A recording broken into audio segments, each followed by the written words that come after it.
മഞ്ഞു പെയ്ത വഴിയിൽ കൊച്ചിയിൽ നിന്നും വാഗമണ്ണിലേക്ക് പോകുന്ന KSRTC ബസ് പുറപ്പെടാൻ തയ്യാറെടുക്കുകയായിരുന്നു. ജനാലക്കരികിലിരുന്ന് പുറത്തെ നേർത്ത മഴയെ ആസ്വദിച്ചിരിക്കുകയാണ് മീര. നഗരത്തെ IT ജോലിയുടെ തിരക്കുകളിൽ നിന്നും സ്ട്രെസ്സിൽ നിന്നും കുറച്ചു ദിവസത്തെ മോചനമായിരുന്നു അവൾക്ക് ആ യാത്ര. വണ്ടി നീങ്ങി തുടങ്ങുന്നതിന് തൊട്ടു മുമ്പ് തോളിലൊരു വലിയ ബാഗും കയ്യിലൊരു ക്യാമറയുമായി ഒരു ചെറുപ്പക്കാരൻ ഓടിക്കയറി. ബസ്സിൽ വേറെ സീറ്റുകളില്ലാതിരുന്നാൽ അവൻ മീരയുടെ അരികിലെ സീറ്റിലിരുന്നു. അതായിരുന്നു ആദി. ക്യാമറയും തൂക്കി പുതിയ സ്ഥലങ്ങൾ തേടിപ്പോകുന്ന ഒരു ഫോട്ടോഗ്രാഫർ. തുടക്കത്തിൽ രണ്ടുപേരും പരസ്പരം ഒന്നും മിണ്ടിയില്ല. ബസ് ചുരങ്ങൾ കയറി തുടങ്ങിയപ്പോൾ തണുത്ത കാറ്റും മഞ്ഞും ജനാലയിലൂടെ അകത്തേക്ക് അടിച്ചു കയറി.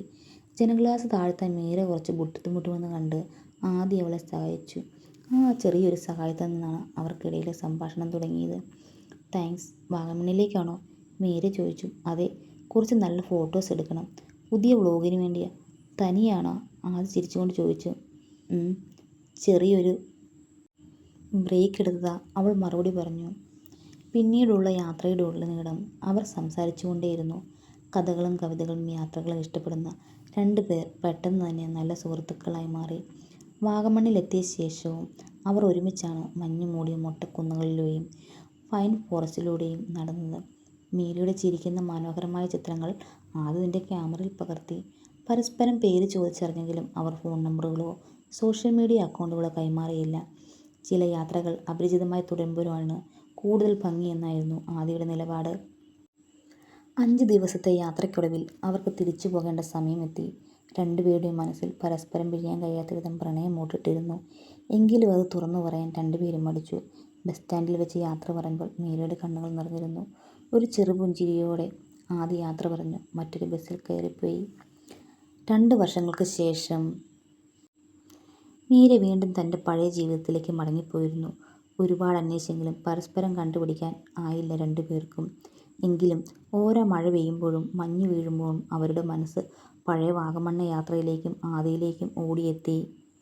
ഒരു ഞായറാഴ്ച കൊച്ചിയിലെ ഒരു പ്രമുഖ ആർട്ട് ഗാലറിയിൽ നടന്ന ഫോട്ടോഗ്രാഫി എക്സിബിഷൻ കാണാൻ മീര പോയി. അവിടെ വലിയൊരു ഫ്രെയിമിൽ തൂങ്ങിക്കിടന്നത് 2 വർഷം മുമ്പ് വാഗമണ്ണിലെ മഞ്ഞിൽ വെച്ച് ആദി എടുത്ത ചിത്രങ്ങളായിരുന്നു. ആ ചിത്രത്തിന് താഴെ ഇങ്ങനെയൊരു അടിക്കുറിപ്പുണ്ടായിരുന്നു. മഞ്ഞു പെയ്ത വഴികളിൽ എനിക്ക് നഷ്ടപ്പെട്ട എൻ്റെ പ്രണയം. മീരയുടെ കണ്ണുകൾ നിറഞ്ഞു തുളുമ്പി. പതുക്കെ തിരിഞ്ഞു നോക്കി. കയ്യിലൊരു ക്യാമറയുമായി അവളെ നോക്കി. അവളുടെ തൊട്ടു പിന്നിൽ ഒരാൾ നിൽക്കുന്നു. താടിയും മുടിയും നീട്ടി വളർത്തിയ ആളെ അവൾക്ക് പെട്ടെന്ന് മനസ്സിലായി. ആദി. അറിയാതെ അവളുടെ ചുണ്ടുകൾ പന്ത്രിച്ചു. ആദിയുടെ രൂപം 2 വർഷം കൊണ്ട് ആകെ മാറിയെങ്കിലും അവൻ്റെ ചുണ്ടിൽ ആ പഴയ ചിരിയുണ്ടായിരുന്നു. ആദി കുറച്ചുകൂടി അവളുടെ അടുത്തേക്ക് ചേർന്ന് നിന്നു.